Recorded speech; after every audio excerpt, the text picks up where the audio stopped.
Hello बच्चों, निर्णय IAS में आपका स्वागत है। और आज हम लोग अपने टॉपिक मुगल साम्राज्य का पतन और स्वायत्त राज्यों के उदय का अंतिम चरण हम लोग देख रहे हैं। और आज हम लोग इस टॉपिक को पूरा ख़त्म कर देंगे और उसके साथ ही जो इससे संबंधित प्रश्न हैं जो एग्ज़ाम में आए हुए हैं वो भी हम लोग देखेंगे।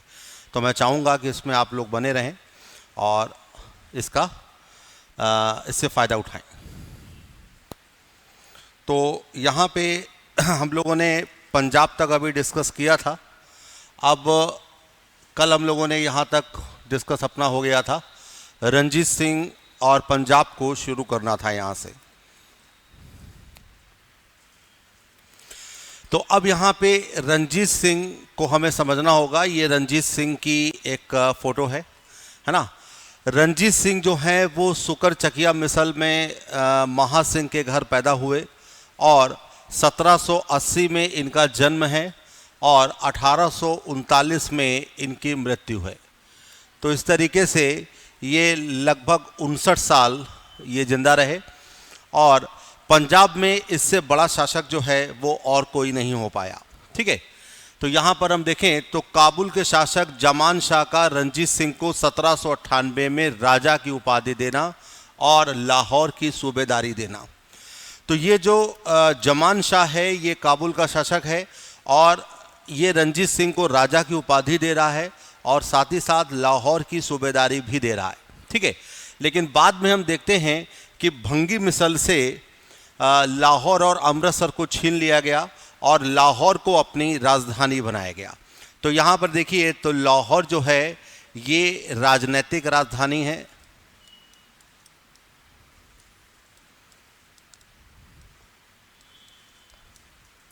और अमृतसर जो है ये धार्मिक राजधानी है।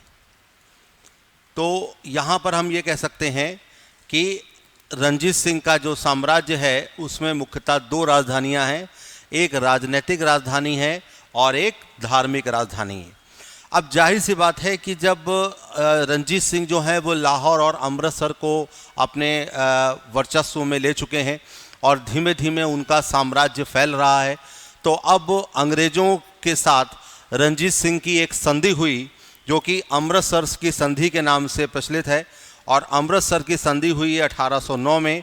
यहाँ पे लॉर्ड मिंटो के दूत चार्ल्स मेटकॉफ, जिनको पत्रकारिता का अग्रदूत कहा गया है ना, उनके साथ यहाँ पर एक संधि हुई है ना।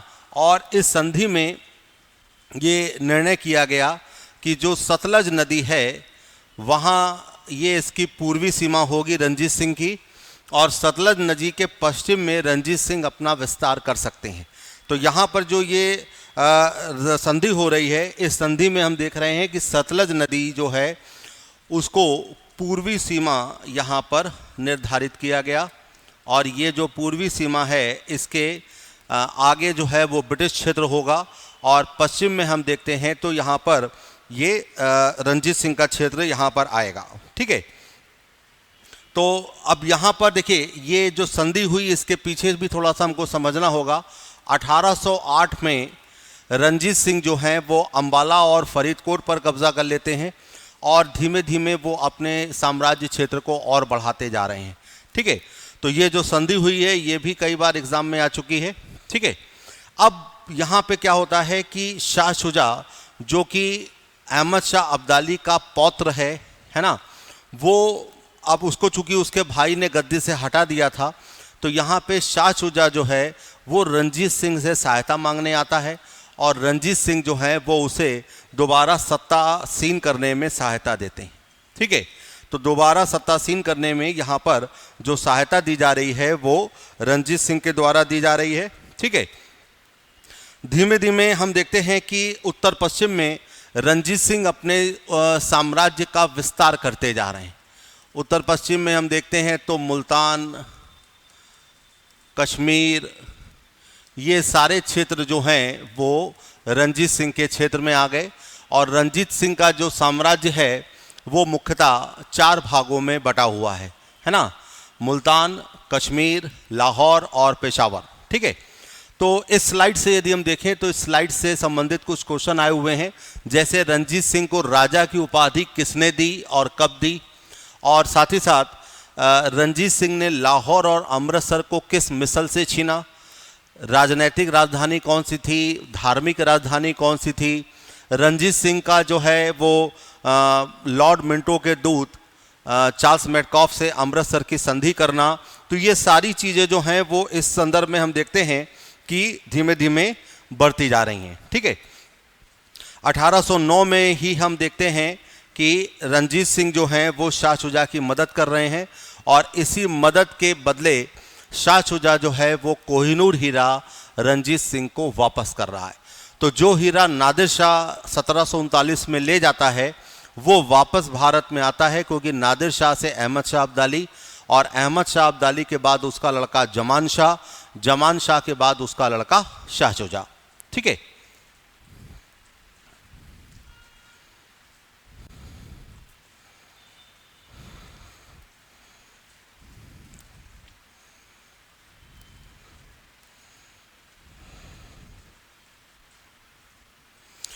तो अब यहाँ पर क्या हो रहा है कि अफगानिस्तान में रूस का हस्तक्षेप हो रहा है और इस हस्तक्षेप से ईस्ट इंडिया कंपनी काफ़ी चिंतित है।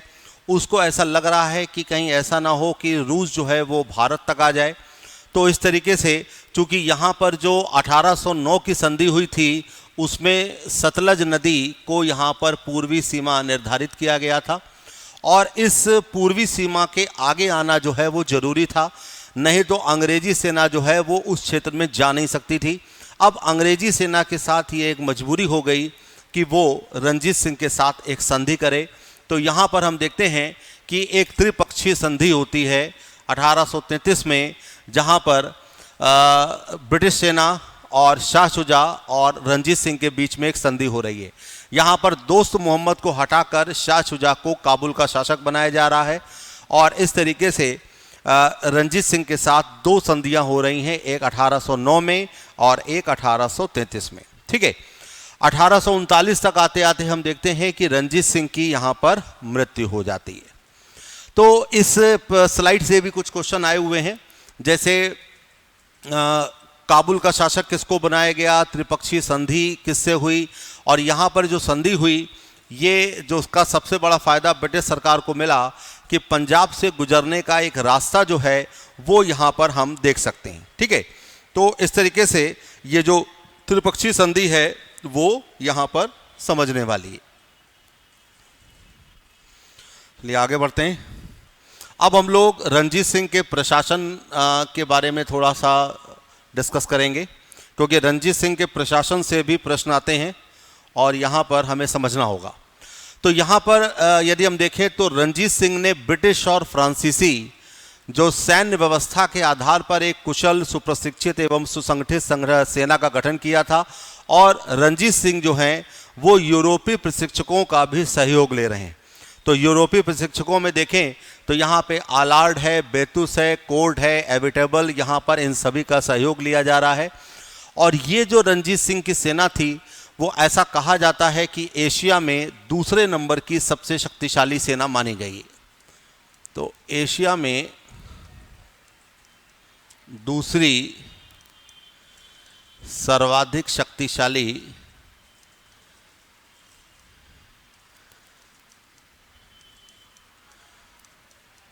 सेना। ठीक है, तो ये हम लोग सोच सकते हैं कि रणजीत सिंह ने इसमें काफ़ी मेहनत की होगी और रणजीत सिंह का जो ये पूरा प्रयास है वो ये कि किसी भी तरीके से उनको अंग्रेज़ों के सामने झुकना ना पड़े। ठीक है, तो यूरोपीय सैनिक और अधिकारियों के साथ साथ गोरखा, बिहारी, उड़िया, पठान, डोगरा, पंजाबी, मुसलमान, ये सारे के सारे यहाँ पर रणजीत सिंह की सेना में शामिल हैं। और रणजीत सिंह की सेना को यदि हम देखें तो वो एक धर्मनिरपेक्ष सेना के यहाँ पर हम इसको कह सकते हैं। तो रणजीत सिंह की जो सेना है उसमें हर समुदाय का व्यक्ति यहाँ पर शामिल है और इनकी सेना को फौज-ए-आइन का नाम दिया गया है। ये वाला प्रश्न भी एग्जाम में आ चुका है। तो इस स्लाइड से यदि हम देखें तो यहाँ पे कुछ क्वेश्चन बन रहे हैं कि रणजीत सिंह की सेना में किन किन यूरोपीय प्रशिक्षकों का सहयोग था। तो यहाँ पर ये सारे के सारे यूरोपीय प्रशिक्षक हैं। और दूसरा एक क्वेश्चन जो आया कि रणजीत सिंह की सेना में किस किस समुदाय के लोग शामिल थे, तो यहाँ पर इससे ये पूरा क्लियर हो रहा है कि रंजीत सिंह की सेना में कौन कौन शामिल है, और तीसरा क्वेश्चन बनता है रंजीत सिंह की सेना जो है उसको क्या कहा जाता था। ठीक है, तो फौज ए आइन के नाम से रंजीत सिंह की सेना जो है वो जानी जाती थी। चलिए आगे बढ़ते हैं। अब रंजीत सिंह ने लाहौर में तोप निर्माण का कारखाना एक खुलवाया। ठीक है, तो यहां पे तोप निर्माण का कारखाना खुलवाया और उसमें मुस्लिम तोपचियों को रखा। यहां पर मुस्लिम तोपची जो थे वो रखे गए। ठीक है, विभिन्न सिख मिसलों को संगठित करने के उद्देश्य से राज्य को इन्होंने सरकार ए खालसा का नाम दिया।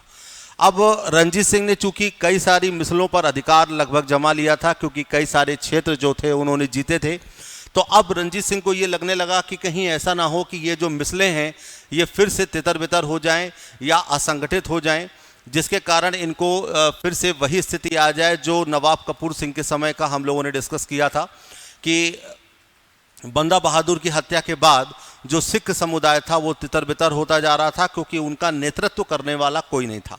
ठीक है, अब यहाँ पर इन्होंने अपने कुछ सिक्के भी चलाए, जिनमें सिक्कों को नानक शाही सिक्के का नाम दिया गया। रंजीत सिंह का जो प्रशासन है उसमें जो है वो एक सबसे विचित्र चीज़ यदि हम देखें तो यहाँ पर हरि सिंह, दीवान दीनानाथ और फ़कीर अजीजुद्दीन।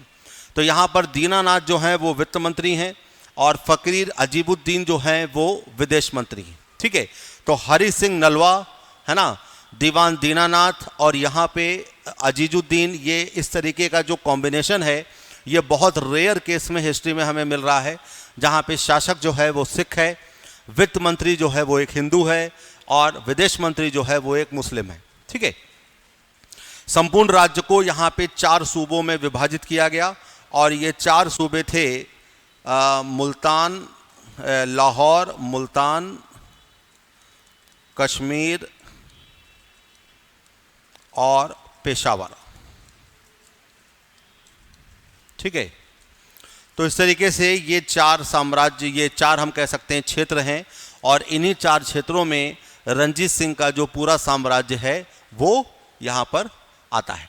तो अब यहाँ पे स्लाइड से कुछ क्वेश्चन बनते हैं, जैसे रंजीत सिंह ने तोप निर्माण कारखाना कहाँ लगवाया, साथ ही साथ जो है अपने जो सरकार है उसको क्या नाम दिया, कौन से सिक्के चलाए, रंजीत सिंह के वित्त मंत्री कौन थे, विदेश मंत्री कौन थे, है ना, रंजीत सिंह का साम्राज्य कितने सूबों में विभाजित था।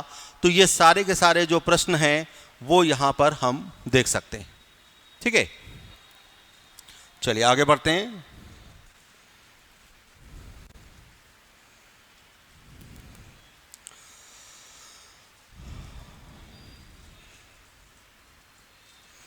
अब रंजीत सिंह के समय वो जो भूमि कर था वो 33% से लेकर 40% तक माना जाता है। ठीक है, और रंजीत सिंह के बारे में जो सबसे विलक्षण बात थी या अद्वितीय बात थी वो ये थी कि ये भारत के पहले शासक हैं जिन्होंने किसी भी तरीके की सहायक संधि को अस्वीकार कर दिया। ठीक है, जैसे सहायक संधि के बारे में हम लोगों ने चर्चा की थी कि सहायक संधि में जो विदेशी संबंध हैं वो ब्रिटिश सरकार या ईस्ट इंडिया कंपनी निर्धारित कर रही थी, और साथ ही साथ जो सेना का खर्च था वो भी संबंधित शासक से वसूला जा रहा था। तो यदि हम देखें तो प्राचीन काल और मध्यकाल में यदि सेना पर राजा का नियंत्रण नहीं है तो वो राजा जो है वो अपने आप कमज़ोर हो गया, और इस तरीके से ये जो सहायक संधि का सिस्टम लाया गया ये राजाओं को कमज़ोर करने के लिए लाया गया, और धीमे धीमे इसी तरीके से राज्य जो हैं वो ब्रिटिश साम्राज्य में मिलते गए। ठीक है, अब जब 1839 में रंजीत सिंह की मृत्यु होती है तो उसके बाद उनके 3 अयोग्य उत्तराधिकारी क्रमशः खड़क सिंह, नौनिहाल सिंह और शेर सिंह यहाँ पर आते हैं, और 1843 में दिलीप सिंह जो हैं वो राजमाता झिंदन के संरक्षण में सिंहासनारूढ़ होते हैं। तो यदि हम देखें तो 1839 से लेकर और 1843 तक इन 4 सालों में ये 3 शासक आए हैं। ये वाला प्रश्न भी एग्जाम में आ चुका है। ठीक है, अब जब दिलीप सिंह जो हैं वो गद्दी पर बैठते हैं तो यहाँ पर जो ब्रिटिश सरकार है वो यहाँ पर आक्रमण करने की स्थिति में आती है, और अब यहाँ से आंग्ल पंजाब युद्ध शुरू होता है। ठीक है, तो यहाँ पे जो दोनों आंग्ल पंजाब युद्ध हैं उनको हम लोग समझेंगे। तो पहला जो आंग्ल सिख युद्ध है वो 1845 से 46 के हैं। यहाँ पर इस समय अंग्रेजी सेना जो है वो लाहौर पर अधिकार कर लेती है। लॉर्ड हार्डिंग जो है वो गवर्नर जनरल है ना, और लॉर्ड गफ जो है वो इस युद्ध में ब्रिटिश भारत का प्रधान सेनापति माना गया है। ठीक है, तो इस तरीके से यहाँ पर पहला जो आंग्ल सिख युद्ध है उसमें लाहौर पर अधिकार कर लिया गया और अंग्रेजी सेना ने गफ के नेतृत्व में कुछ क्षेत्रों पर कब्जा कर लिया और अंततः यहाँ पर लाहौर की संधि होती है। तो पहले आंग्ल सिख युद्ध में जो सिख समुदाय है वो हार जाता है और उसे लाहौर की संधि करने पर मजबूर होना पड़ता है। तो यहाँ पर देखें तो इस स्लाइड से भी यहाँ पर कुछ क्वेश्चन बन रहा है कि रणजीत सिंह के समय भूमि कर उत्पादन जो है वो कितना था। दूसरी बात, भारत का पहला शासक कौन था जिसने सहायक संधि को अस्वीकार किया। और तीसरा क्वेश्चन यहाँ पर यह बन रहा है कि रणजीत सिंह की मृत्यु के बाद से लेकर और दिलीप सिंह की सिंहासनारूढ़ होने के बीच में कितने शासक यहाँ पर आते हैं। तो यहाँ पर कुल 3 शासक आते हैं, खड़क सिंह, नौनिहाल सिंह और शेर सिंह। और जो पहला आंग्ल सिख है युद्ध है ये कब हुआ है ना, इसमें गवर्नर जनरल कौन था, इस युद्ध का सेनापति कौन था। तो ये सारी चीज़ें जो हैं जो है एग्ज़ाम में इम्पॉर्टेंट है। ठीक है, चलिए आगे हम लोग बढ़ते हैं।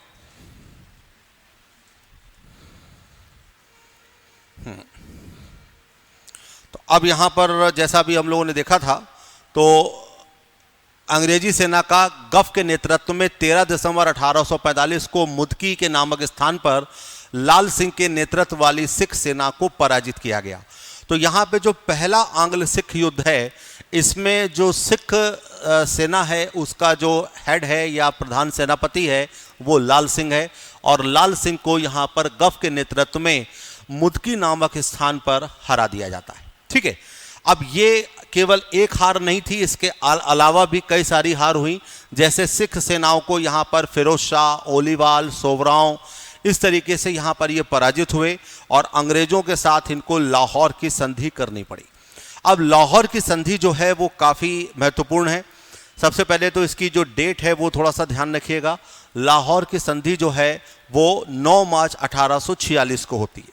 अब इस संधि में कुछ प्रावधान रखे गए, जैसे यहाँ पर पहला प्रावधान ये था कि सतलज नदी के दक्षिणी ओर के सभी प्रदेश अंग्रेजों को देने पड़े। ठीक है, दूसरी बात, लाहौर दरबार पर 1.5 करोड़ रुपए युद्ध का हर्जाना थोपा गया और जो सिख सेना थी उसमें कटौती की गई। तो यहाँ पे जो कटौती है उसको हमें समझना होगा कि सेना को यहाँ पर 20,000 पैदल सेना और 12,000 जो हैं वो घुड़सवारों तक सीमित रखा गया। और लाहौर में एक रेजिडेंट जो ब्रिटिश रेजिडेंट था उसकी एक नियुक्ति की गई। तो यहाँ पे पहले जो रेजिडेंट बने वो बने सर हेनरी लॉरेंस। ठीक है, तो इस स्लाइड से यदि हम देखें तो यहाँ पे काफ़ी सारे क्वेश्चंस निकल रहे हैं कि पहले आंग्ल सिख युद्ध में सिख सेना कहाँ कहाँ पर हारी। तो पहले मुदकी में हारी, फिर इसके बाद फिरोज शाह, ओलीवाल, सोवराव में हारी। सिख सेना का नेतृत्व कौन कर रहा था, इससे भी प्रश्न आता है। वो भी हम देख सकते हैं कि लाल सिंह नेतृत्व कर रहे थे। लाहौर की संधि कब हुई और लाहौर की संधि से संबंधित जो ये प्रावधान हैं ये सारे के सारे बहुत इंपॉर्टेंट हैं। ठीक है, इसमें हेनरी लॉरेंस वाला जो है वो क्वेश्चन आ चुका है और ये भी क्वेश्चन आ चुका है कि जो अंग्रेज थे उनको कौन सा क्षेत्र मिला। तो सतलज नदी के जो दक्षिणी ओर के सभी प्रदेश थे वो यहाँ पर हम देखते हैं कि अंग्रेजों को मिले। ठीक है, तो यहाँ पे लाहौर की संधि जो है वो काफ़ी इंपॉर्टेंट है। चलिए आगे बढ़ते हैं।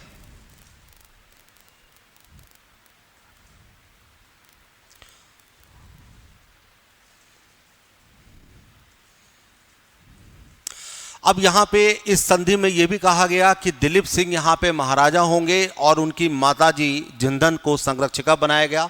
लाल सिंह को वजीर के रूप में मान्यता दी गई और अंग्रेज़ों ने कश्मीर को गुलाब सिंह डोगरा को बेच दिया। तो जो ये पहली संधि हुई है 1846 में, इसी समय हम देखते हैं कि कश्मीर पर डोगरा शासन आ गया है और यही डोगरा शासन जो है वो आगे चलता रहा। और जब हम आज़ाद हुए हैं 1947 में तो यहाँ पे महाराज हरि सिंह जो थे वो इसी डोगरा शासक या इसी वंश के आगे उत्तराधिकारी बने। ठीक है, तो यहाँ पे अंग्रेजों ने कश्मीर को बेचा। लाहौर की संधि जो है यहाँ पे अस्थाई सिद्ध हुई। हेनरी लॉरेंस ने ये राजमाता जिंदन और लाल सिंह पर आरोप लगाया कि वो कश्मीर विद्रोह में शामिल हैं, और इस तरीके से एक पूरी एक पृष्ठभूमि तैयार की गई कि पंजाब को कैसे भी करके ब्रिटिश साम्राज्य में मिलाया जाए। ठीक है, अब यहाँ पर हम देखें तो 1848 में डलहौजी जो है वो भारत आ चुका है गवर्नर जनरल बन के। डलहौजी जो है वो काफ़ी हम कह सकते हैं कि अपने क्षेत्र को बढ़ाने में काफ़ी उसकी रुचि थी, या जो ब्रिटिश साम्राज्य था वो उसको बढ़ाना वो चाहता था। ठीक है, तो अब उसने यहाँ पर एक तात्कालिक कारण क्या रखा कि मुल्तान के सूबेदार जो है वो मूल राज ने विद्रोह किया, और यहीं से दूसरा आंग्ल सिख युद्ध शुरू होता है। ठीक है, यहाँ पे चिलियानवाला का युद्ध हुआ 13 फरवरी 1849 को, और इसमें अंग्रेजी सेना का नेतृत्व लॉर्ड गफ के द्वारा किया गया। सिख सेना शेर सिंह के नेतृत्व में रही, और युद्ध जो है वो अनिर्णित रहा। ठीक है, तो अब यहाँ पे जो दूसरा आंग्ल सिख युद्ध है उसकी भूमिका को यदि हम देखें तो ये क्वेश्चन आया हुआ है कि दूसरे आंग्ल सिख युद्ध में उसका कारण क्या था। तो उसका कारण था मुल्तान के सूबेदार मूलराज का विद्रोह। ठीक है, तो अब यहाँ पे कुछ क्वेश्चन फिर से यहाँ बन रहे हैं कि कश्मीर जो है वो किस संधि में बेचा गया या कितने में बेचा गया। तो कहीं कहीं पर इसमें 50 लाख रुपए बताया गया है, कहीं पर 75 लाख रुपया है। तो यहाँ पर ये थोड़ा सा अमाउंट में डिफरेंस है। ठीक है, लेकिन सब मिला के ये हुआ कि कश्मीर को गुलाब सिंह डोगरा को बेचा गया, और हेनरी लॉरेंस ने जो ये लाहौर की संधि थी इसको अस्थाई मतलब हुई यहाँ पर, क्योंकि हेनरी लॉरेंस ने यहाँ पर जिंदन पर ये आरोप लगाया और लाल सिंह पर ये आरोप लगाया कि वो कश्मीर विद्रोह में शामिल हैं। तो चूंकि ये सारी पृष्ठभूमि जो है वो इस तरीके से बन रही थी कि अंग्रेजी साम्राज्य जो है वो पंजाब को ब्रिटिश साम्राज्य में मिलाना चाहता था। ठीक है,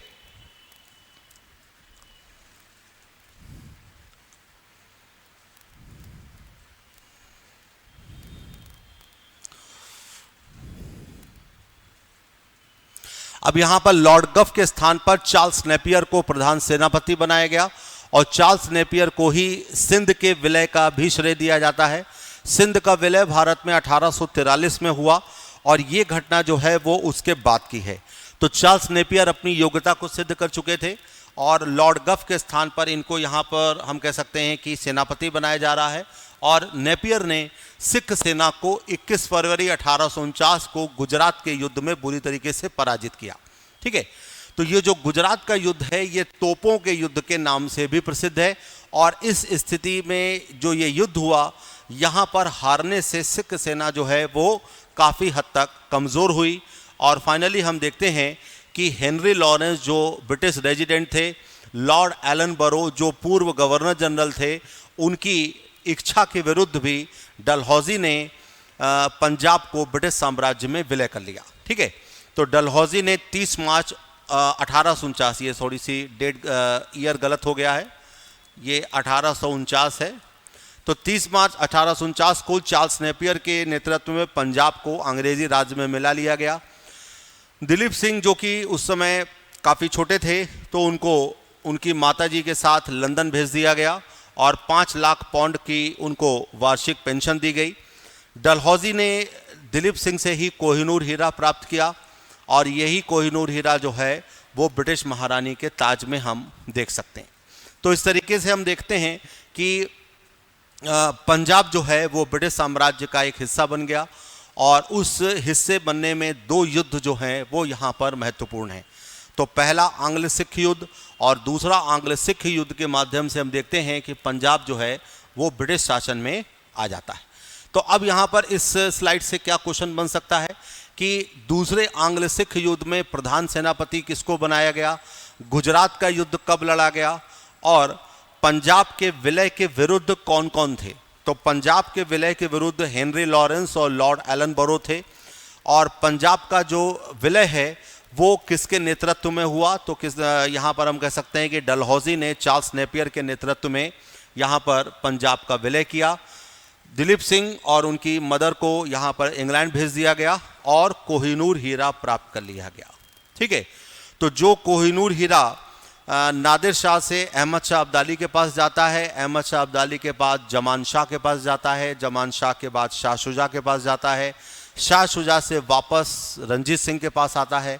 वही कोहिनूर हीरा जो है वो ब्रिटेन चला गया और अभी भी वो वहीं, ठीक है। चलिए, तो ये पंजाब की स्थिति ख़त्म हो गई। एक चीज़ यहाँ पर थोड़ा सा और डिस्कस करने वाली है कि यहाँ पर ये जो दिलीप सिंह हैं, ये दिलीप सिंह जो हैं ये बाद में ईसाई धर्म को स्वीकार कर लेते हैं और सिख धर्म को छोड़ देते हैं, ठीक है। तो ईसाई धर्म को स्वीकार करना है और बाद में इनकी मृत्यु जो है वो पेरिस में होती है, ठीक है। बीच में ये रूस वगैरह भी जाते हैं, तो इससे संबंधित एक प्रश्न आया हुआ है, वो भी हम लोग अभी देखेंगे।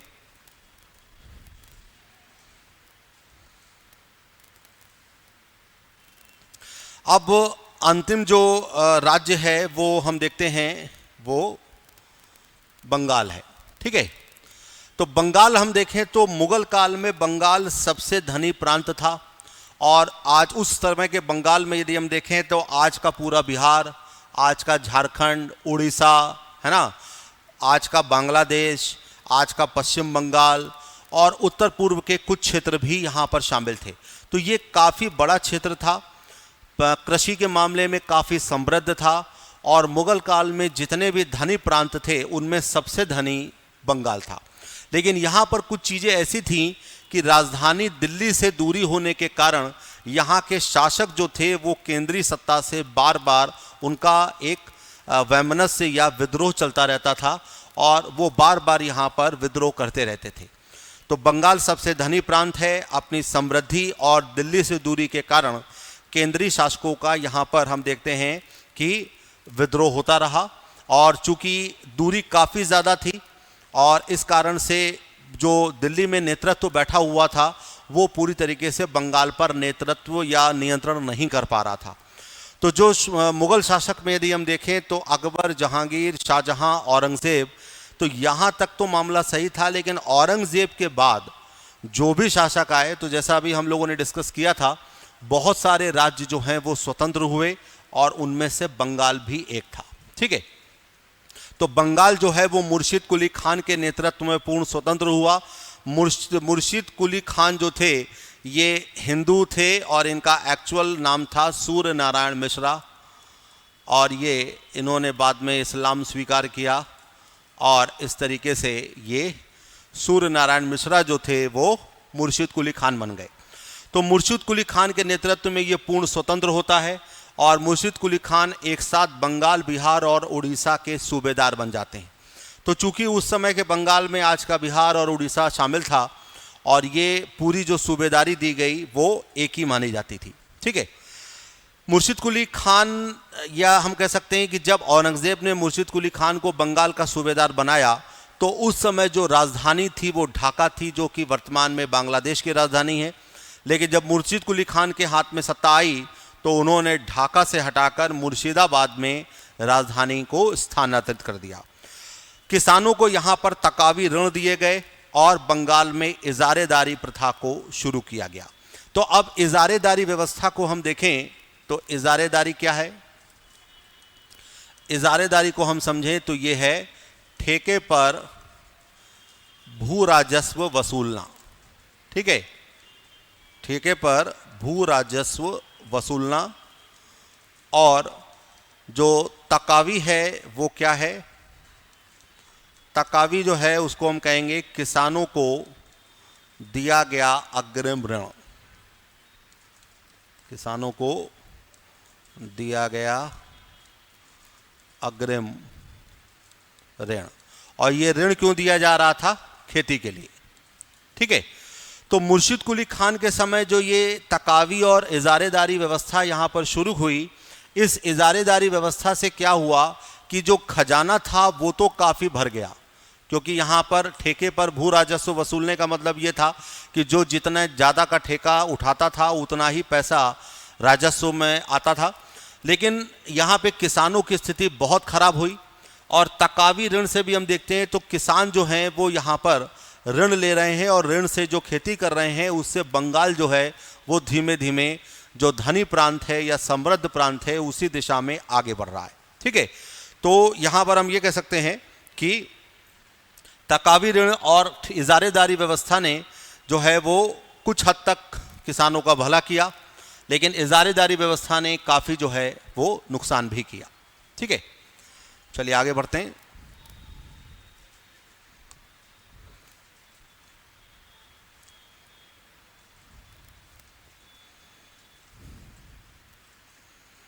अब बंगाल में एक जमींदारी पर आधारित एक कुलीन वर्ग का जनक इसको माना जाता है और मुर्शिद कुली खान के बारे में ये भी कहा जाता है कि बंगाल में जो नई कुलीन व्यवस्था आई उसका जनक या उसका पिता यही है। और बंगाल में हम देखते हैं कि आगे यहाँ पे कई सारे जो व्यापार की स्थितियाँ हैं वो भी बढ़ती गई है ना, और व्यापार की गति भी बढ़ रही है।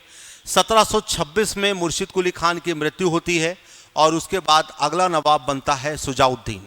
ठीक है, सुजाउद्दीन जो है वो अली वर्दी खान को बिहार का नायब नाजिम नियुक्त कर देता है और अली वर्दी खान जो है वो काफ़ी प्रतिभाशाली था और इसमें हम ये कह सकते हैं कि बंगाल का जो अंतिम श्रेष्ठ नवाब कह सकते हैं या शक्तिशाली नवाब कहें तो वो अली वर्दी खान ही बाद में हुआ है।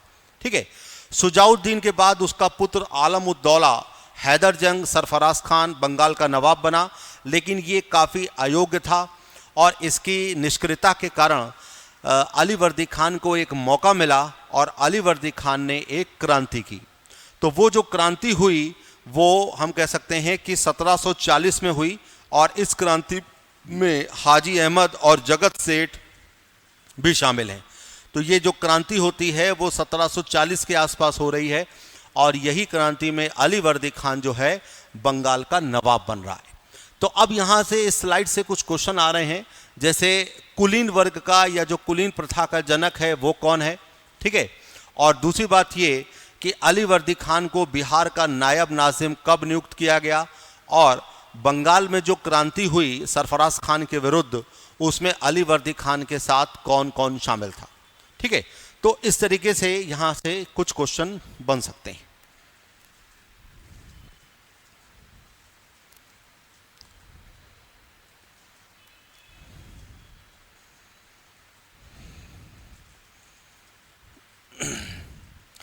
अगला नवाब अली वर्दी खान हुआ जिसका कार्यकाल यदि हम देखें तो 1740 से लेकर 1756 तक है और ये बंगाल का अंतिम शक्तिशाली नवाब हुआ। उस समय बंगाल पर मराठों का आक्रमण जो है वो काफ़ी हो रहा था और बंगाल जो है वो इन आक्रमणों से काफ़ी त्रस्त था। लेकिन अली वर्दी खान जब गद्दी पर बैठता है तो उसके लगभग 8 साल तक लगातार जो बंगाल में आक्रमण हो रहे थे तो वहाँ पर वो 1751 में रघुजी भोंसले के साथ एक संधि करता है। ठीक है, तो रघुजी भोंसले के साथ जो ये संधि हुई कि आपको हम चौथ और सदेशमुखी देते रहेंगे और यहाँ पर आक्रमण जो है वो आप बंद कर दीजिए, तो यहाँ पे मराठा आक्रमण जो थे उससे बंगाल में वहाँ पर उससे मुक्ति मिली और इसके लिए भी जो पूरा श्रेय है वो अली वर्दी खान को ही दिया जाएगा। अली वर्दी खान के समय हम देखें तो भूमि सुधारों के अलावा व्यापार को काफ़ी प्रोत्साहित किया गया और ऐसा भी कहा जाता है कि अली वर्दी खान के समय बंगाल जो है वो मतलब उसे स्वर्ग की स्थिति से मतलब उसको उपाधि दी गई कि बंगाल जो है वो पृथ्वी का स्वर्ग है और इस तरीके से यहाँ पर ये उपाधियाँ दी गई। तो जाहिर सी बात है कि यहाँ पर भूमि सुधार हो रहे हैं, व्यापार को प्रोत्साहन मिल रहा है और किसी भी तरीके से इस तरीके की सांप्रदायिकता की भावना नहीं है। हिंदू मुसलमान आपस में एक दूसरे के साथ काम कर रहे हैं। ठीक है, अब चूंकि अली वर्दी खान के समय हम देखते हैं तो कलकत्ता और चंद्रनगर में, कलकत्ता में यहाँ पर अंग्रेज़ हैं और चंद्रनगर की जो बस्ती है वो फ्रांसीसियों की है या फ्रेंच की है। ठीक है, तो ये दोनों ही लोग यहाँ पर अपने जो दुर्ग है उसकी किलेबंदी कर रहे हैं और अली वर्दी खान जो है वो इनकी किलेबंदी को रोक रहा है। तो कलकत्ता और चंद्रनगर की जो किलेबंदी है उसका विरोध जो है वो अली वर्दी खान के समय होता है। 1756 में बीमारी से अली वर्दी खान की मृत्यु हो जाती है। अली वर्दी खान के चूंकि कोई पुत्र नहीं था, लड़कियां ही थीं, तो उसकी लड़की का लड़का है ना सिराजुद्दौला जो है वो बंगाल का अगला नवाब बनता है। तो सिराजुद्दौला जब ये डिसाइड हो गया कि सिराजुद्दौला को बनाना है, तो अली वर्दी खान जो है वो सिराजुद्दौला को कुछ सलाह देता है। जैसे अली वर्दी खान ने यूरोपियनों की जो तुलना है वो मधुमक्खियों से की है। उसका ये कहना है कि इन मधुमक्खियों को यदि छेड़ा ना जाए तो ये शहद देंगी, और यदि छेड़ दिया तो ये काट काट कर मार डालेंगी। तो इस तरीके से ये वाला प्रश्न जो है वो कई बार एग्जाम में आया हुआ है कि यूरोपियनों की तुलना जो है वो अली वर्दी खान ने किससे की है। तो अली वर्दी खान ने यूरोपियनों की तुलना जो है वो मधुमक्खियों से की। सिराजुद्दौला जो है वो बंगाल का अगला नवाब बनता है, जिसके लिए बंगाल के नवाब का जो सिंहासन है वो फूलों का ताज न होकर कांटों की सेज हो जाता है। ठीक है, तो इस तरीके से हम कह सकते हैं कि सिराजुद्दौला जो है उसके बाद जो है हम देखते हैं कि प्लासी का युद्ध हो रहा है, फिर बक्सर का युद्ध हो रहा है, तो उसको हम लोग अगले टॉपिक में डिस्कस करेंगे। अब इस स्लाइड से कुछ क्वेश्चन बन सकते हैं, जैसे अली वर्दी खान का एक समयकाल पूछा जा सकता है। दूसरी बात ये कि अली वर्दी खान की जो मराठों से संधि हुई वो क्यों हुई और कब हुई। ठीक है, बंगाल जो है वो स्वर्ग कहा गया, ये किसके समय में कहा गया। दूसरी बात ये कि अगला क्वेश्चन यहाँ से बनता है कि कलकत्ता और चंदनगर की जो बस्तियों की किलेबंदी का विरोध है वो किसके समय हुआ। अली वर्दी खान की मृत्यु कैसे हुई या कब हुई, और अली वर्दी खान के बाद अगला नवाब कौन बना। ठीक है,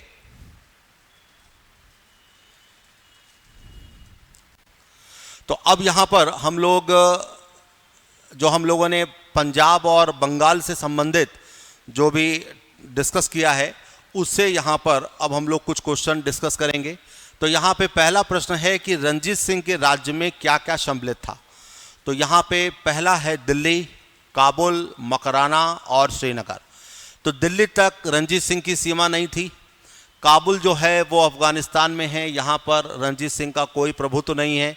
मकराना जो है वो राजस्थान में है, और जैसा हम लोगों ने पढ़ा था कि रंजीत सिंह का जो साम्राज्य है उसमें 4 सूबे हैं। तो वो 4 सूबे जो हैं वो कौन कौन से हैं, लाहौर, मुल्तान, कश्मीर और पेशावर। तो इन चारों सूबों में हम देखें तो यहाँ पे जो श्रीनगर है वो सही आंसर होगा। तो इस तरीके से यहाँ पे ऑप्शन डी जो है वो सही आंसर माना जाएगा। ठीक है, तो ये जितने भी क्वेश्चन हम लोग डिस्कस कर रहे हैं ये सारे के सारे एग्जाम में आए हुए हैं, और इनके रिपीटिशन के जो चांसेस हैं वो पूरे हैं। ठीक है, चलिए आगे बढ़ते हैं। अगला क्वेश्चन है कि रंजीत सिंह किस मिसल से संबंधित थे। तो ये वाला प्रश्न भी हम लोगों ने डिस्कस किया था इसको, और रंजीत सिंह जो हैं वो सुकर चकिया मिसल से संबंधित हैं। सुकर चकिया मिसल के जो मुखिया हैं वो महासिंह हैं, और महासिंह का लड़का रंजीत सिंह है। ठीक है, तो महासिंह का लड़का यहाँ पर रंजीत सिंह है। रंजीत सिंह का जन्म जो है वो 1780 में, और मृत्यु है 1839 में। ठीक है, तो इस तरीके से जो रंजीत सिंह हैं वो सुकर चकिया मिसल से हैं। इस तरीके की और भी मिसलें थीं, जैसे संधावालिया, अहलूवालिया, रामगढ़िया, और यहाँ पे काफ़ी सारी मिसलें थीं। तो जैसा हम लोगों ने डिस्कस किया था कि कुल 12 मिसलें ऐसी थीं जो जस्सा सिंह अहलूवालिया ने बनाई थीं। अगला यहाँ पे प्रश्न आता है कि महाराजा रंजीत सिंह के राज्य की राजधानी क्या थी। तो यहाँ पर बच्चे बहुत सारा कंफ्यूज हो जाते हैं। उनका ये मानना होता है कि हम राजनीतिक राजधानी लगाएं कि धार्मिक राजधानी लगाएं। तो यहाँ पे मेरा आपको ये कहना है कि जब भी राजधानी की बात आएगी तो आप हमेशा राजनीतिक राजधानी को लगाइए, और यहाँ पे सही उत्तर जो है वो लाहौर है। अमृतसर जो है ये धार्मिक राजधानी। ठीक है,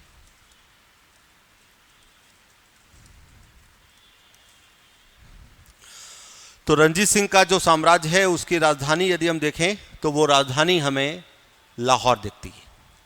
चलिए आगे बढ़ते हैं। अब अगला प्रश्न है कि रणजीत सिंह ने किस स्थान पर अदालत आला की स्थापना की थी। तो इसको हम आधुनिक समय में कोर्ट कह सकते हैं, और रणजीत सिंह की जो कोर्ट या अदालत थी, जाहिर सी बात है कि उसकी राजधानी में रही होगी, तो राजधानी यहाँ पर फिर से लाहौर होगी, और इस तरीके से हम ये कह सकते हैं कि अदालतुल आला की जो स्थापना है वो लाहौर में है। अगला प्रश्न है कि रणजीत सिंह ने सुप्रसिद्ध कोहिनूर हीरा इनमें से किससे प्राप्त किया था।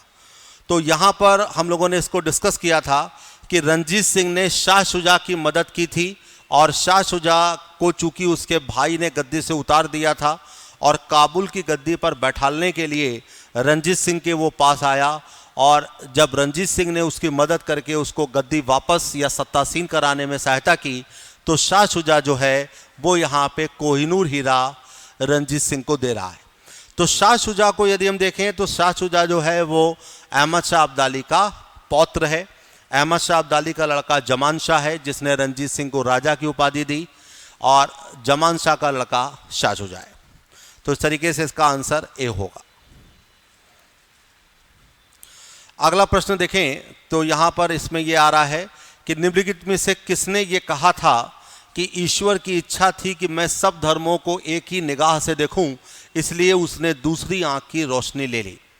तो रणजीत सिंह जो थे वो बेसिकली हम कह सकते हैं कि उनकी एक आंख थी और एक आंख से ही वो देख सकते थे, दूसरी आंख जो थी वो उनकी मतलब काम नहीं करती थी। ठीक है, तो यहाँ पर इसका सही आंसर होगा ए। महाराजा रणजीत सिंह का ही ये स्टेटमेंट है कि ईश्वर की इच्छा थी कि मैं सभी धर्मों को एक निगाह से देखूं, इसीलिए उसने दूसरी आंख की रोशनी मुझसे ले ली। ठीक है, तो यहाँ पर ऑप्शन ए जो है वो बिल्कुल सही होगा। अगला प्रश्न यहाँ पर है कि महाराजा रणजीत सिंह के उत्तराधिकारी इनमें से कौन थे। तो यहाँ पर महाराजा रणजीत सिंह के उत्तराधिकारी को देखें तो हरि सिंह नलवा जो हैं ये उनके सेनापति थे, है ना। खड़क सिंह जो हैं वो आगे बने हैं, तो यहाँ पर सही आंसर जो है वो बी आएगा। जैसे हम लोगों ने देखा था तो खड़क सिंह, नौनिहाल सिंह ये सारे लोग जो हैं वो बने, लेकिन इनमें पहले खड़क सिंह ही उत्तराधिकारी बने थे, तो यहाँ पर ऑप्शन जो है वो बी सही होगा। ठीक है, खड़क सिंह के बाद जैसे इनको हम नंबर 1 मान लें, खड़क सिंह के बाद नौनिहाल सिंह आए, नौनिहाल सिंह के बाद शेर सिंह आए, तो यहाँ पर पहला, दूसरा, तीसरा यदि नंबर हम देंगे तो इसमें सही आंसर जो है वो खड़क सिंह होगा। और इन्हीं शेर सिंह के बाद हम देखते हैं कि 1843 में दिलीप सिंह जो है वो गद्दी पर बैठते हैं। तो अगला प्रश्न यहाँ पर हम देखते हैं, तो इसमें प्रश्न ये है कि सिख राज्य का अंतिम राजा कौन था। खड़क सिंह जो है वो 1839 में बने, उसके बाद नौनिहाल सिंह बने, इसके बाद शेर सिंह बने, लेकिन शेर सिंह के बाद दिलीप सिंह बने।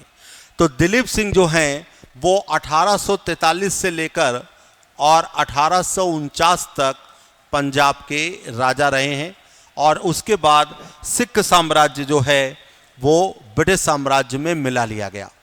तो इस तरीके से जो अंतिम राजा हैं वो यहाँ पर हम कह सकते हैं कि दिलीप सिंह हैं, और यहाँ पे आंसर डी जो है वो बिल्कुल सही होगा। अगला प्रश्न यहाँ पर आता है कि पंजाब के पूर्व महाराजा दिलीप सिंह के विषय में निम्नलिखित में से कौन सा एक कथन सत्य है। तो यहाँ पर पहला है 23 अक्टूबर 1893 को उनका निधन पेरिस में हुआ, नासिक में उनकी अंत्येष्टि हुई, उन्होंने कभी भी सिख धर्म नहीं छोड़ा और वो कभी भी रूस नहीं गए। तो यहाँ पर अभी हम लोगों ने डिस्कस किया था कि दिलीप सिंह की जो निधन है वो पेरिस में हुआ, तो यहाँ पर ये सही है। नासिक में उनकी अंत्येष्टि नहीं हुई, वो नासिक कभी गए नहीं। कभी भी सिख धर्म नहीं छोड़ा, ये भी गलत है क्योंकि उन्होंने ईसाई धर्म को स्वीकार कर लिया था। कभी भी रूस नहीं गए, ये भी गलत है क्योंकि वो रूस जा चुके थे।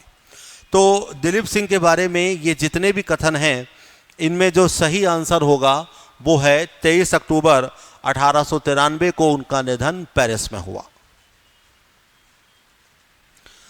अगला प्रश्न देखते हैं।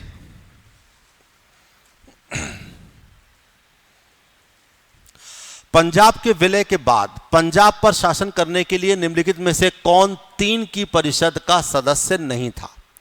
तो पंजाब का जब विलय हुआ है 1849 में, तो यहां पर एक काउंसिल बनाई गई और उसमें 3 लोग रखे गए, तो उसमें से कौन नहीं था? तो हेनरी लॉरेंस थे, जॉन लॉरेंस थे, है ना, और यहां पर हम कह सकते हैं कि ये वाला जो आंसर आ रहा है एच.एम. इलियट, तो एच.एम. इलियट जो हैं वो इसके सदस्य नहीं थे। बाकी यहाँ पर 2 यहाँ पे सदस्य हैं। तो वैसे तो देखा जाए तो ये भी आंसर माना जाना चाहिए, लेकिन यहाँ पे जो सही आंसर माना गया है वो इसको माना गया है।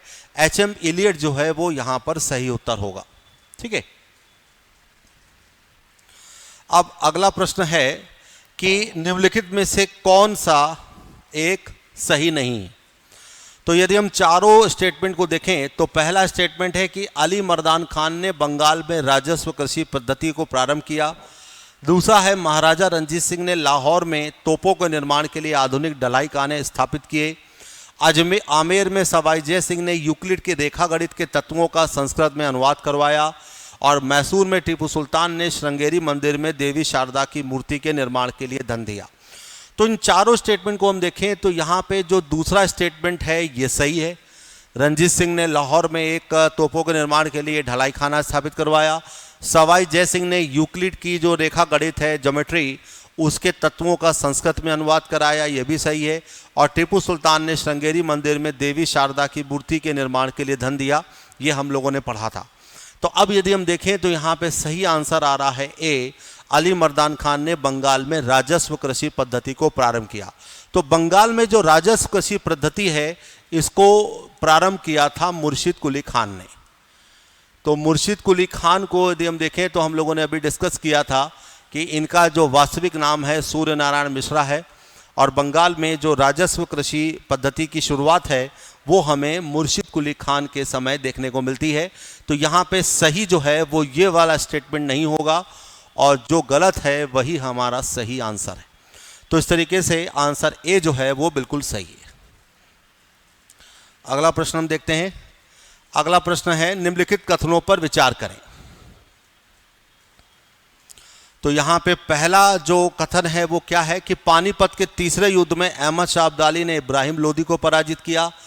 तीसरे आंग्ल मैसूर युद्ध में टीपू सुल्तान की मृत्यु हुई। प्लासी के युद्ध में सिराजुद्दौला की पराजय के लिए मीर जाफर ने अंग्रेजों से मिलकर षड्यंत्र रचा। तो अहमद शाह अब्दाली ने इब्राहिम लोदी को पराजित नहीं किया था, उसने मराठों को पराजित किया था, तो ये गलत हो गया। टीपू सुल्तान की मृत्यु जो है वो तीसरे में नहीं हुई थी, चौथे में हुई थी, तो यहाँ पर ये भी गलत हो गया। अब यहाँ पे जो तीसरा है वो सही है। प्लासी के युद्ध में सिराजुद्दौला की पराजय के लिए मीर जाफर ने अंग्रेजों से मिलकर षड्यंत्र रचा, तो इस तरीके से इसका आंसर बी जो है वो बिल्कुल सही है। ये वाला क्वेश्चन यूपीएससी में भी आ चुका है। तो यूपीएससी में ये स्टेटमेंट वाले जो क्वेश्चंस हैं वो ज़्यादा आते हैं। ठीक है, तो तीसरे युद्ध में यहाँ पर अहमद शाह अब्दाली ने इब्राहिम लोदी को नहीं हराया था, मराठों को हराया था। तो यहाँ पे सही आंसर जो है वो इसका बी हुआ। अगला प्रश्न देखें। अगला प्रश्न है मुर्शिद कुली जाफर खान को बंगाल और उड़ीसा की सूबेदारी किस मुगल बादशाह से मिली? अब यदि हम इस 1717 को देखें तो यहाँ पे बहादुर शाह प्रथम का जो समय है वो है 1707 से 12, तो ये नहीं होगा। जहांदार शाह का समय है 1712 से 13, तो ये भी नहीं होगा। फर्रुख सियर का समय है 1713 से 19, तो ये माना जाए ये होगा। और मोहम्मद शाह का समय है 1719 से 48। तो यहाँ पे इन जो प्रश्न है उसके हिसाब से देखें तो 1717 इसी में आ रहा है, तो जाहिर सी बात है कि इसका आंसर सी जो है वो बिल्कुल सही होगा। ठीक है, मुर्शिद कुली जाफर खान को जो बंगाल की सूबेदारी मिली है जिसमें उड़ीसा भी शामिल था वो फर्रुख सियर के समय 1717 में मिली। अगला प्रश्न है किसने मुर्शिदाबाद की स्थापना की और उसे ढाका के स्थान पर बंगाल की राजधानी बनाया? तो ये हम लोगों ने अभी डिस्कस किया था कि जो बंगाल की राजधानी थी वो ब्रिटिश पीरियड में ढाका थी, जो कि वर्तमान में बांग्लादेश की राजधानी है ना। और इसको जो राजधानी बनाई गई वो मुर्शिद कुली जाफर खान के समय हम देखते हैं। देखिए, बंगाल की राजधानी जो है वो 2 बार बदली। पहले बदली ढाका से मुर्शिदाबाद, मुर्शिदाबाद करी मुर्शिद कुली खान ने, और मुर्शिदाबाद के बाद अगली जो राजधानी आई वो आई मुंगेर, जो कि मीर कासिम के समय आई। तो ये वाला अभी हम लोग जब टॉपिक डिस्कस करेंगे ईस्ट इंडिया कंपनी और बंगाल के नवाब, उसमें ये बात आएगी। तो इसका सही आंसर जो है वो ए होगा। अगला प्रश्न देखें। तो अगला प्रश्न है, बंगाल के शासक मुर्शिद कुली खान और अंग्रेजी ईस्ट इंडिया कंपनी के बीच विवाद का प्रमुख कारण क्या था? तो यहाँ पर पहला है, मुगल बादशाह फर्रुख सियर के द्वारा 1717 में जारी फरमान की मुर्शिद कुली जाफर खान और ब्रिटिश कंपनी के द्वारा अलग अलग व्याख्या। दूसरा है, अंग्रेजों का मुर्शिद कुली जाफर खान पर हमला। तीसरा है, कलकत्ता की किलेबंदी। तो अब यदि हम विवाद का कारण देखें तो मुर्शिद कुली खान के समय जो विवाद का कारण था वो ये कि 1717 में जब फर्रुख सियर के समय अंग्रेजों को सुविधाएं मिली हैं, जिसे मैग्ना कार्टा का नाम दिया गया है, तो उसकी अलग अलग व्याख्या की गई है। मुर्शिद कुली के हिसाब से व्याख्या अलग थी, अंग्रेजी ईस्ट इंडिया कंपनी के हिसाब से व्याख्या अलग थी। तो यहाँ पे जो विवाद का सबसे सही कारण है वो ये है, ठीक है। और यहीं पे बेसिकली जो है वो दस्तक प्रणाली से संबंधित जो झगड़े थे वो शुरू हो रहे थे, और अंग्रेजी जो कंपनी थी उसको यहाँ पर ये सुविधा मिली हुई थी, और इसी से मुर्शिद कुली जाफर खान और ईस्ट इंडिया कंपनी के बीच झगड़ा शुरू होता है। अगला प्रश्न है, किस मुगल बादशाह ने 1733 में बिहार की सूबेदारी बंगाल के नवाब सुजाउद्दीन को प्रदान की? अब यहाँ पे 1733 को यदि हम देखें तो फिर से यहाँ पर हमें समय काल देखना होगा। इनका काल है 1707 से लेकर 1712। फर्रुख सियर का पीरियड है 1713 से 19। मोहम्मद शाह रंगीला का पीरियड है 1719 से 48, और अहमद शाह फश का पीरियड है 1748 से 56, ठीक है। तो अब यदि हम 1733 को देखें तो 1733 यहाँ पर इसमें आ रहा है। तो इस तरीके से यहाँ पे ऑप्शन सी मोहम्मद शाह रंगीला जो है वो बिल्कुल सही होगा, और इसी के समय हम देखते हैं कि सुजाउद्दीन को यहाँ पर बिहार की सूबेदारी दी गई।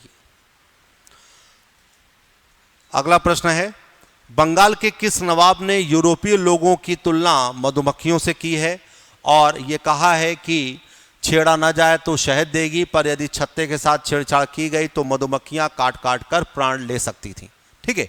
तो ये हम लोगों ने भी डिस्कस किया है कि ये अलीवर्दी खान का ये कथन है, और अलीवर्दी खान ने जो है ये स्टेटमेंट दिया था। तो यहाँ पर ये जो है वो सही है, ठीक है। यूरोपीय लोगों की तुलना मधुमक्खियों से अलीवर्दी खान के समय हुई। अगला प्रश्न हम देखते हैं।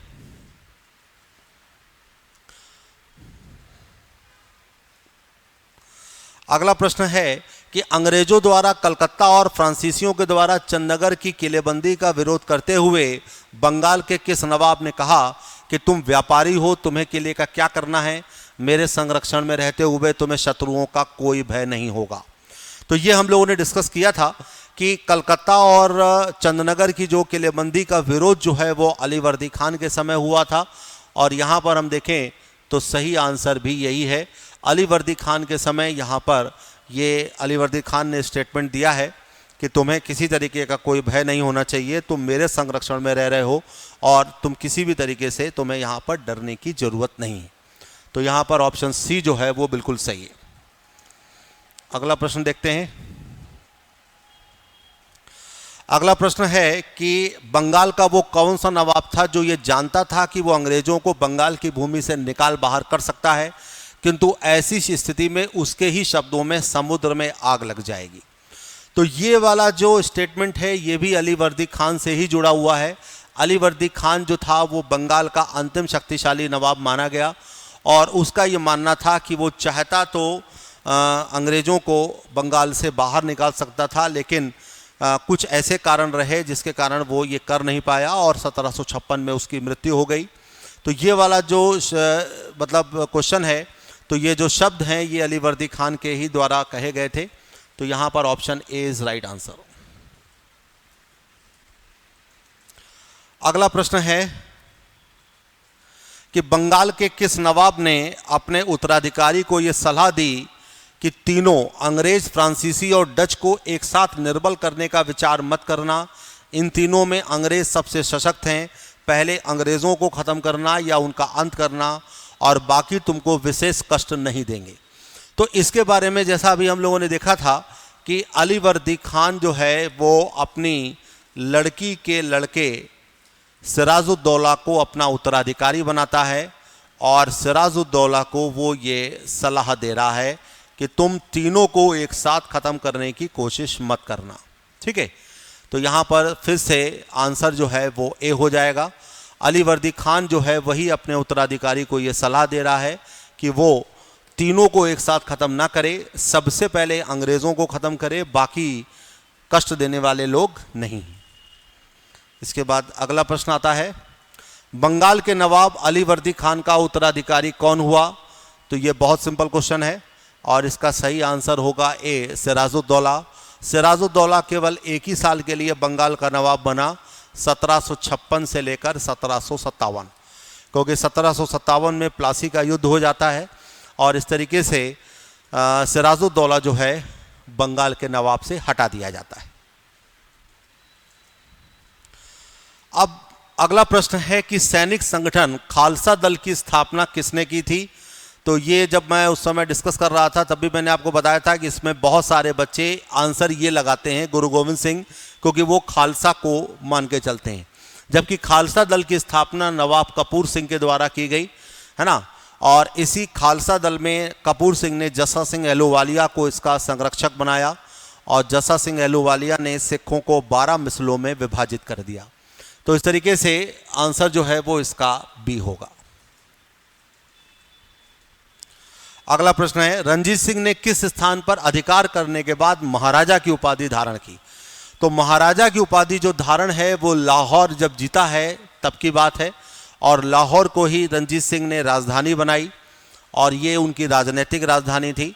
ठीक है, तो इस तरीके से रणजीत सिंह ने महाराजा की उपाधि जो है वो लाहौर को जीतने के बाद ली। अगला प्रश्न है, रणजीत सिंह को किस विजय अभियान के फलस्वरूप जमजमा नाम की तोप प्राप्त हुई? तो यहाँ पे पहला है लाहौर विजय अभियान, दूसरा है अमृतसर विजय अभियान, तीसरा है मालवा विजय अभियान और चौथा है कांगड़ा विजय अभियान। तो रणजीत सिंह को जमजमा नाम की जो तोप मिली है वो अमृतसर विजय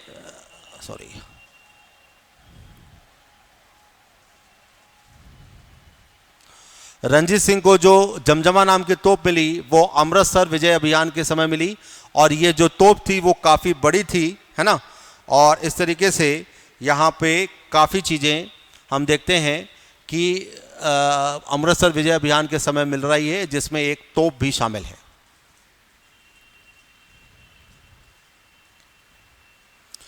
अगला प्रश्न यहाँ पर आता है कि रणजीत सिंह ने किस मिसल से लाहौर पंजाब की राजनीतिक राजधानी और अमृतसर छीन ली? तो ये जो राजधानी छीनी गई ये भंगी मिसल से छीनी गई। ये हम लोगों ने डिस्कस भी किया था कि लाहौर और अमृतसर ये दोनों ही भंगी मिसल के पास थे और इस तरीके से ये दोनों ही क्षेत्र भंगी मिसल से छीने गए। तो इसका सही आंसर जो है वो ए होगा। अगला प्रश्न यहाँ पर यह है कि सूची 1 को सूची 2 से सुमेलित करिए। तो ये सुमेलित वाले क्वेश्चन भी जो एग्जाम में काफ़ी आते हैं। यहाँ पर देखिए अमृतसर की संधि, रोपड़ की संधि और त्रिपक्षीय संधि। तो यहाँ पर अमृतसर की संधि हुई थी चार्ल्स मैटकॉफ के साथ जो कि लॉर्ड मिंटो का दूत था। दूसरा है रोपड़ की संधि, ये विलियम बेंटिक के साथ हुई थी और त्रिपक्षीय संधि जो है वो लॉर्ड ऑकलैंड और शाह शुजा के साथ हुई थी। तो इस तरीके से हम कह सकते हैं कि A1, B2 और C3। ठीक है, तो यहाँ पर जो सही आंसर होगा वो ये होगा। अमृतसर की संधि से ही यहाँ पर सतलज नदी को पूर्वी सीमा बनाया गया, है ना। रोपड़ की संधि विलियम बेंटिक के समय हुई और त्रिपक्षीय संधि जो है वो रूस के अभियान के कारण हुई। अगला प्रश्न है, रणजीत सिंह और अंग्रेजों के बीच हुए अमृतसर की संधि में किस नदी को दोनों के राज्य क्षेत्रों के बीच की सीमा निर्धारित की गई? तो ये बहुत सिंपल क्वेश्चन है, इसमें हम लोगों ने डिस्कस किया था सतलज नदी का जो पूर्व का क्षेत्र है वो अंग्रेजों के पास रहेगा, और रणजीत सिंह को यदि साम्राज्य विस्तार करना है तो सतलज नदी के पश्चिम में वो साम्राज्य विस्तार कर सकते हैं। तो इस तरीके से इसका सही आंसर जो है वो डी होगा। अगला यहां पे प्रश्न आ रहा है, रणजीत सिंह ने अपने राज्य प्रशासन के लिए विशेषतः सैन्य प्रशासन में विभिन्न विदेशियों को भर्ती किया, इनमें से कौन कौन शामिल था? तो वंतुरा, आलार्ड, कोर्ट, गार्डनर और एविटेबल। तो ये हम लोगों ने डिस्कस किया था। वंतुरा भी थे, आलार्ड भी थे, कोर्ट गार्डनर भी थे और एविटेबल भी थे। तो यहाँ पर जो सही आंसर होगा वो सी होगा, 1, 2, 3, 4। रणजीत सिंह की जो सेना है वो एशिया में दूसरे नंबर की सर्वाधिक शक्तिशाली सेना मानी गई, और उस शक्तिशाली सेना को जो प्रशिक्षण मिला वो इन्हीं विदेशियों के द्वारा मिला। तो इस तरीके से आंसर सी जो है वो बिल्कुल सही है। अगला है, पंजाब में सिख राज्य के संस्थापक इनमें से कौन थे? तो पंजाब में सिख राज्य के संस्थापक जो थे वो रणजीत सिंह थे। ठीक है, तो रणजीत सिंह का यदि हम समय देखें तो ये 1780 से लेकर 1839 है। 1798 से इनका जो मतलब राजनीतिक जीवन है वो शुरू हो रहा है और वो 1839 तक जा रहा है। ठीक है, तो इस तरीके से सिख राज के संस्थापक जो थे वो डी थे।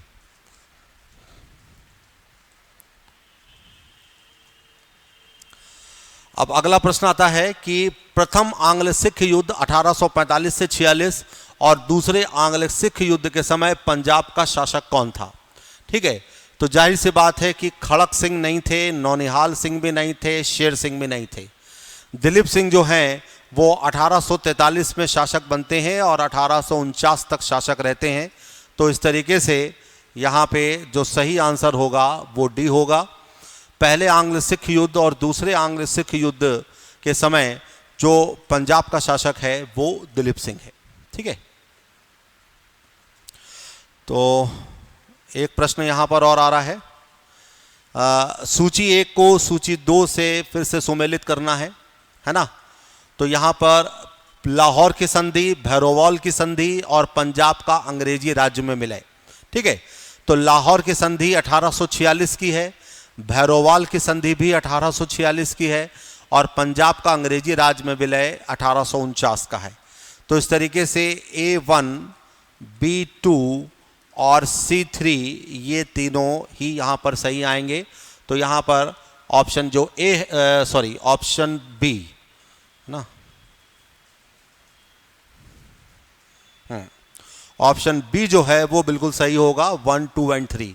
लाहौर की संधि भी 1846 की है, भैरोवाल की संधि भी 1846 की है और पंजाब का जो ब्रिटिश साम्राज्य में विलय है वो 1849 का है। ठीक है, तो ये आखिरी क्वेश्चन है। इसमें यह कहा गया है कि निम्नलिखित में से कौन सा एक दिल्ली में नादिर शाह के सैन्य अभियान की सफलता के लिए संभव कारण नहीं था? तो कौन सा एक संभव कारण नहीं था इसको हमें देखना है। तो यहां पे पहला जो कारण है कमजोर मुगल सम्राट, ये था। उत्तर पश्चिमी सीमांत में मजबूत रक्षा का अभाव, ये भी था। दिल्ली की रक्षा के लिए विलंब से तैयारी, ये भी था। अब यहां पे देखा जाए तो कौन सा कारण नहीं है, तो ये आंसर सही होगा कि आक्रमण सेना के द्वारा बेहतर सैन्य प्रौद्योगिकी का प्रयोग। नादिर शाह के पास यदि हम देखें तो प्रौद्योगिकी के मामले में कोई वो बहुत उसने कोई चीज़ नहीं करी थी। चूंकि मुगल शासक कमज़ोर था, नादिर शाह एक अच्छा योद्धा था और उसकी तुलना में हम देख रहे हैं कि निज़ामुल मुल्क, खान दौरान या कमरुद्दीन खान की जो सेना थी वो काफ़ी कमज़ोर थी और जो मुगल शासक था मोहम्मद शाह वो बहुत ही कमज़ोर था। ठीक है, तो ये जो कारण है कि प्रौद्योगिकी का प्रयोग किया गया है, ये कारण जो है वो गलत है। तो जो गलत है वही हमारा सही आंसर है और इस तरीके से ऑप्शन डी जो है वो यहाँ पर सही है। तो इस तरीके से हम लोगों ने मुगल साम्राज्य का पतन और स्वायत्त राज्यों के उदय से संबंधित जो है ये पूरा टॉपिक डिस्कस किया और इसमें हम लोगों ने बहादुर शाह प्रथम से लेकर बहादुर शाह जफर तक सारे शासकों के बारे में पढ़ा, उनसे संबंधित जो मुख्य बिंदु थे वो सारे पढ़े। इसके बाद जो भी स्वायत्त राज्य थे जैसे अवध, हैदराबाद, राजपूत, भरतपुर, रोहेलखंड, मैसूर, पंजाब, बंगाल, इन सब को पढ़ा। तो मुझे उम्मीद है कि आपको ये टॉपिक अच्छे से समझ में आया होगा और आगे जो है हम लोग ऐसे ही टॉपिक को इस तरीके से डिस्कस करेंगे। धन्यवाद।